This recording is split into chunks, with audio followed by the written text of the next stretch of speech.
নমস্কার বন্ধুরা, কেমন আছেন সবাই? মাই স্টোরি মাই ব্লগ চ্যানেলের আরেকটি নতুন দিনে আপনাদের সবাইকে স্বাগত। আজকে দুধটা এমনিতেই ফেটে গেছিল, জাল করছিলাম।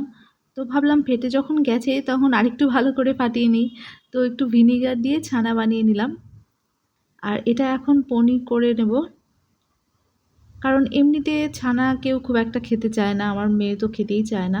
আর পনিরও খায় না, কিন্তু পনির করলে তাও একটা রান্নার একটা আইটেমের মধ্যে করা যাবে। তো অনেকটাই যেহেতু হয়ে গেছে, ওই জন্য বানিয়ে নিলাম। আর এখনই যেহেতু আমি চটজলদি রান্না করব, ওই জন্য ঠান্ডা জলে দিয়ে নিলাম। আর যদি কিছু সময় পরে আপনারা রান্না করেন তাহলে কিন্তু পনিরটা চট করে ঠান্ডা জলে দেবেন না, তাহলে একটু শক্ত হয়ে যাওয়ার সম্ভাবনা থাকে।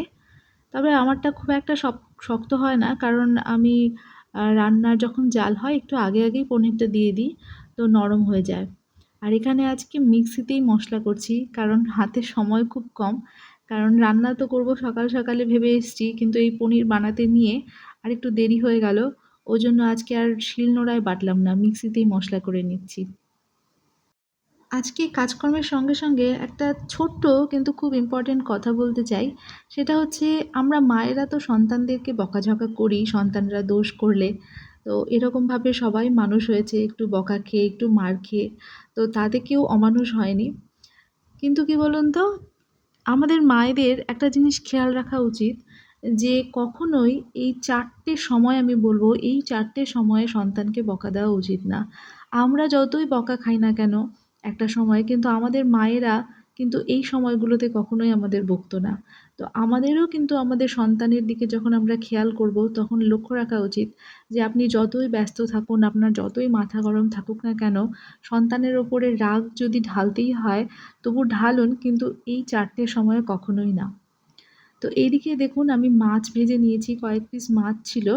আর ওইদিকে পনিরটা আমি শিলনোড়াতে চাপা দিয়ে রেখেছিলাম। তো ওগুলো এখন পিস পিস করে কেটে নেব।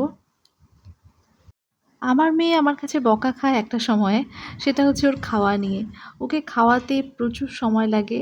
এমনিতে যে খুব এটা খাবো না ওটা খাবো না ওইরকম ব্যাপার নেই, সবজি টবজি ডাল এগুলোও খায়। মাছটা একটু পছন্দ করে ঠিকই, কিন্তু ডাল ভাতও খেতে পারে। কিন্তু রুটি বা অন্য রকম কিছু খাবার তো সেগুলো আবার খেতে চায় না। আর এখানে কি হয়েছে বলুন তো, এখানে আমি দুটো রান্নাই একসঙ্গে করছি, মানে দুদিকে, একদিকে মাছটাও করব। তো এখন যে গ্রেভিটা করছি এটা মাছ দিয়ে করব। আর এখন এই দিককার কড়াইতে এই যে পনিরটা ভেজে নিয়ে, এটা একটা পাঁচমিশালি সবজি এমনিতেই আজকে করতাম। তো পনিরটা যেহেতু হয়ে গেল, তো পনির দিয়ে একটা সবজি করব। সন্তানরা না যখন ছোট থাকে তখন বাবা মায়ের কাছ থেকে শুধুমাত্র অ্যাটেনশন চায়। মানে সব সময় বাচ্চারা চায় যে বাবা মা আমার কথা শুনুক, আমার দিকে মনোযোগ দিক, আমাকেই আদর করুক, আমাকে ছাড়া অন্য কাউকে যেন আদর না করে, বা এই ধরনের একটা টেন্ডেন্সি থাকে। তো সব থেকে দুঃখ পায় যখন তাদেরকে আঘাত দিয়ে কোনো কথা বলা হয় বা তাদেরকে মারধর করা হয়। কিন্তু একটু একটু শাসনও দরকার। আমি যেমন আমার মেয়েকে যখন প্রথম একটু বকাঝকা দিতাম, ও খুব মন খারাপ করতো। কিন্তু এখানে দেখুন, আমি এই যে কাঁচা কলা একটু হলুদ জলে ভিজিয়ে রেখেছিলাম, তাছাড়া কিন্তু একদম কালো হয়ে যায়। আর এইদিকে মাছটাও দিয়ে দিচ্ছি। তো যেটা বলছিলাম, যে আমার মেয়ে আগে খুব মন খারাপ করতো একটু যখন বকাঝকা দিতাম। তো তখন আমি বুঝলাম ওকে যদি একদমই বকা না দিই, তো একটা সময়ে গিয়ে, মানে বকা যখন খায় বাচ্চারা বা একটু শাসন করা হয়, তখন কিন্তু বাচ্চাদের মধ্যে নেগেটিভ ইমপ্যাক্ট করে, মানে একটা নেগেটিভ প্রতিক্রিয়া কাজ করে। ইমোশনালি স্ট্রেস ফিল করে, যে বাবা মা আমাকে বললো, মানে খুব সেন্টিমেন্টে নিয়ে নেয়। তো আমার মনে হয় ছোট থেকে একটু শাসন বা একটু বকাঝকা দেওয়া দরকার। আবার ঠিক তারপরই আবার একটু আদরও করে নেওয়া দরকার। আবার এখানে দেখুন পনির সবজিটা হয়ে গেছে। তো বকা দিলে যে বকা দিয়ে থেকে গেলাম সেটা না, পরক্ষণেই আবার আদরও কিন্তু করা উচিত। আর বাচ্চারা দেখবেন একটু আদর পেলেই সব ভুলে যায়। তো প্রথমত, বাচ্চাদেরকে কখনোই সকালবেলায় বকবেন না। ধরুন সকালে ঘুম থেকে উঠতে দেরি করছে বা সকালবেলায় কোনো কারণে যদি বকা দেন, বাচ্চাদের মুড কিন্তু সারাদিন খারাপ থাকবে। তো সকালবেলায় কখনোই বাচ্চাকে বকবেন না, এবং ঠিক একই রকমভাবে রাতে ঘুমোতে যাওয়ার আগেও বাচ্চাকে বকাঝকা করবেন না। রাতে বাড়ির লোকজন সবাই মিলে একটা হ্যাপি পরিবেশ নিয়ে ঘুমোতে যাওয়া উচিত। এদিকে আবার দুপুরবেলা পুজো করে আমি ঠাকুর ঘরটা একটু বন্ধ করে রেখেছিলাম। তো এখন আবার প্রসাদটা তুলে নেব। অনেকে আছেন যারা ঈশ্বরকে সন্তান রূপে পুজো করেন, যারা বাড়িতে গোপাল রাখেন তারা তো সন্তানের মতন করেই পুজো অর্চনা করেন, আদর করেন। ঠিক সময় মতন ঘুম পাড়ানো, ঘুম থেকে ওঠানো, খাওয়ানো দাওয়ানো। তো আমার বাড়িতে আমার সৃষ্টির খুব ইচ্ছে গোপাল পুজো করার, মানে গোপাল ঠাকুর রাখার, অনেক বাড়িতেই দেখে। কিন্তু আমি এখনো সাহস করে উঠতে পারিনি। কারণ সেই গোপালের পিছনে আরেকটু সময় দিতে হয় বেশি। আর এখানে দেখুন আমি বসে আছি, সৃষ্টি স্কুল থেকে ফিরবে। তো ওইজন্য নিচে নেমে এসেছি রাস্তার ধারে। আর এই যে রাস্তাটা দেখছেন আজকে সকালবেলায় আমি ঝাড় দিয়েছি।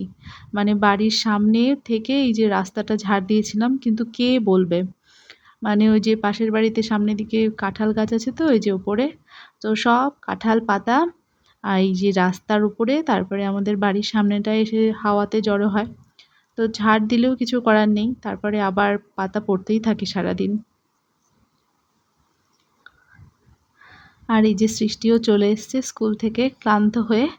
এখন এর একটু আদর যত্ন করতেই হবে। আর একটা সময় বলি, সেটা হচ্ছে বাচ্চাদের খাওয়ানোর সময় কখনো বকাঝকা করতে নেই। কারণ বাচ্চারা যদি খাওয়ানোর সময় বকা দেন তখন কিন্তু কান্না করবে, আর কান্না করে ওর খাওয়াটাই নষ্ট হবে, আর খেতে চাইবে না। ওই জন্য যেটা বললাম, সকালবেলা ঘুম থেকে ওঠার সময়, আর রাতে ঘুমোতে যাওয়ার সময়, খাওয়ার সময়, আর একটা সময় হলো যখন কিছু শেখাবেন, শেখানোর সময়। সেটা পড়াশোনায় হোক বা গান বাজনা, যে কোনো শিক্ষণীয় বিষয় যখন আপনি নতুন শেখাতে যাচ্ছেন, তখন অধৈর্য হলে চলবে না। অনেক সময় হয় যে আমরা মায়েরা অধৈর্য হয়ে যাই, দু একবার বুঝিয়েই তখন বকাঝকা দিতে শুরু করি। বিশেষ করে পড়ানোর সময় বাচ্চাদেরকে যদি খুব বেশি বকাঝকা দেওয়া হয় তাহলে কিন্তু বাচ্চারা ইমোশনাল হয়ে পড়ে, তখন মাথার মধ্যে আর সেগুলো কিছু ঢুকবে না। তো আমি যখন এই টপিকগুলো বলছিলাম তখন আমার মেয়ে বলছে যে, "মা বলো যে টিভি দেখার সময়ও যাতে ডিস্টার্ব না করে।" তো এটা তো হবে না। টিভি দেখা, মোবাইল দেখা এগুলোর যদি হ্যাবিট হয়ে যায় তাহলে মা-বাবার একটু বকা সহ্য করতেই হবে বাচ্চাদেরকে, কারণ এগুলো বাজে জিনিস। আর এখানে দেখুন আমি আজকে রুটি করছি। এটা রাতের বেলা না, বিকেলের দিকে। কারণ রাতে আমরা রুটি খাই না, রাতে ওই ভাতই খাই। তো রুটি, লুচি এগুলো মাঝে, মাঝে বিকেলবেলা টিফিন হিসেবে খাই। তো এখানে আমার ভাস্তি আছে, তো ও সাহায্য করছিল, আমাকে বেলে দিচ্ছিল আর আমি ভেজে নিচ্ছিলাম।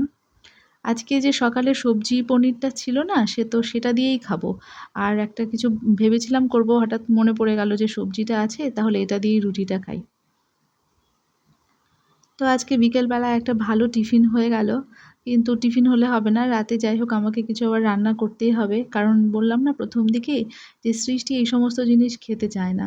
যদি একটু দুধ রুটি বা এরকম সবজি রুটি খেত তাহলে আমার খাওয়া নিয়ে টেনশন অনেকটাই দূর হতো।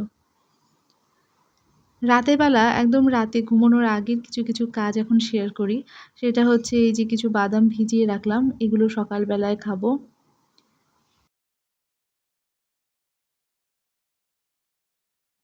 আবার এদিকে সৃষ্টিকে রাত্রেবেলা ব্রাশ করিয়ে দিচ্ছি। তো প্রতিদিন আমি করাই না। কখনো, কখনো ও নিজেই করে। বেশিরভাগ ও এখন নিজেই করে।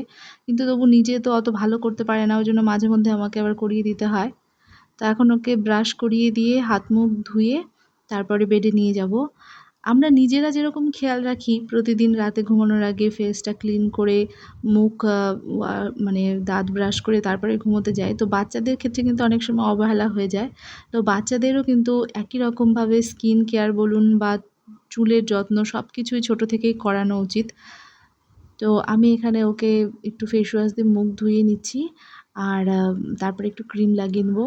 আসলে সেই যে বাচ্চারা দুপুরবেলা যে স্নান-দান করে তারপরে তো স্কুলে যায় বা এমনিও জল দিয়ে ওয়াশ করে ঠিকই। কিন্তু মানে ক্লিন সেভাবে স্কিন করা হয় না। তো ছোট থেকেই মায়েদেরও উচিত যে বাচ্চাদের প্রতি এই সমস্ত খেয়ালগুলো রাখার। আসলে মায়েদের চাপ তো কিছু কম না। এই যে রান্নার-বান্না তারপরে সংসারের কাজকর্ম তো কিছু কম নেই, আছেই। তার উপরে যতদিন বাচ্চা না নিজেরা এই সমস্ত জিনিসগুলো নিজের খেয়াল রাখতে না পারছে, ততদিন মায়েদেরকেই করিয়ে দিতে হয়। তো এটা একটা এক্সট্রা প্রেশার বলতে পারেন, একটা চাপ থাকে মায়েদের উপরে। তো এইভাবেই তো মা হয় ধীরে, ধীরে। আর যখন নিজেরা করতে পারবে তখন তো অনেকটা এই সমস্ত জিনিস আর খেয়াল রাখার দরকার পড়বে না। তবে কি বলুন তো, এই সমস্ত কাজগুলোর মধ্যে দিয়েই না মা এবং সন্তানের মধ্যে বন্ডিংটা তৈরি হয়। তাই একটু আধটু বকাঝকা দিলেও বাচ্চারা কিছু মনে করে না। মনে করে যে মা তো ভালোই বাসে।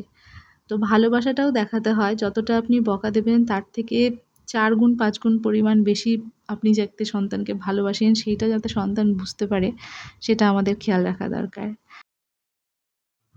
আবার এদিকে দেখুন ঘড়িতে রাত ১০টা বাজে। তো আমাদের খাওয়া-দাওয়া হয়ে গেছে। আমরা ৯টা থেকে ৯:৩০ মধ্যেই খাওয়া-দাওয়া করে নিই। আর তারপরে এখন বাকি যে সমস্ত ঘরের কাজ একটু আ গুছিয়ে গাছিয়ে রেখে তারপরে ঘরে যাব। আর কি বলুন তো, রাত্রিবেলা আমরা মানে খাওয়া-দাওয়া কমপ্লিট তাড়াতাড়ি হলেও ঘুমোতে দেরিই হয়ে যায়। কেননা সৃষ্টিকে নিয়ে অনেক ঝামেলা করতে হয় ঘুম পাড়ানোর ক্ষেত্রেও। কারণ ও ঘুমানোর আগে গল্প শুনবে, নিজেও গল্প বলবে। তো এই অভ্যাসটা একদিক থেকে ভালোই। আর এখানে আমি রাত্রেবেলা ঠাকুরকে প্রণাম করে তারপর এখন শুতে যাব। আর ভিডিওটা এখানেই শেষ করছি। দেখার জন্য ধন্যবাদ।